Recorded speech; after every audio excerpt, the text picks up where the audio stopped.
又是黑黑的 group photos, right? Okay, welcome back.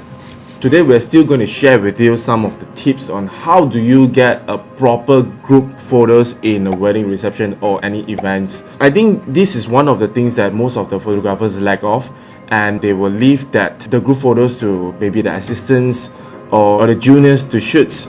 So to me, group photos in wedding receptions or any events is one of the very important shots. You have to master it, I would say. So sometimes when we shoot in a big hall or a very high ceiling wedding receptions, banquets, or a very dark events, so we tend to I've seen most of the photographers, they will just use a flash on the camera and just bounce up to the ceilings. At the end of the day, what they achieve is a very dark image, because when you pop up the flash and you flash out all the way and it doesn't bounce back, because probably the ceiling is too high or maybe you have a very dark ceiling. So in the end, they are still doing it blindly because they believe, pointing the flash to the subject, it will get a worse result. So everybody understands that the lights bouncing up and give a reflective lights will have a better look, but they forgot that when they bounce up the flash to the ceiling and when the lights doesn't bounce back, what do you get? You get nothing.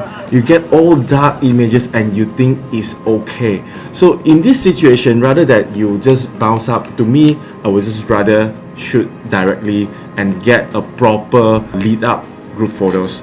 Alright, so for my style, when I shoot a group portraits, I will always have my flash away from my camera.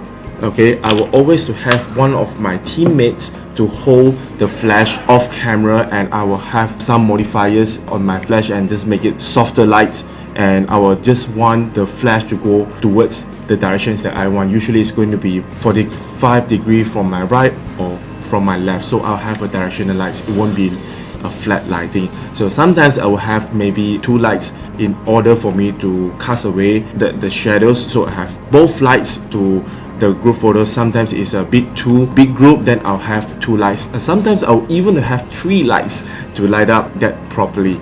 And apart from getting the photo looks dark, also that I will avoid to make the photo distorted. So the choices of lens that I use are all the prime lenses. So the 51.2 is my favorite lens when it comes to a group portraits, but I have to sacrifice 2 steps back in order for me to get a big group. So usually 5 to 10 people, I will always use the 50.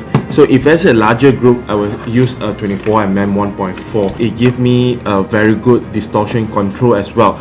But sometimes when it comes to like 2 persons, 3 persons, or maybe a solo portraits, I will use the 85 1.2L to produce the photos. So it will give me a very nice bokeh effect from behind, and I still get a very crispy sharp image from produced by these lenses. So the most important thing to get a group photo is all the subject is looking at the camera. Obviously I will always do at least 3 to 4 shots in order to get a perfect group photos.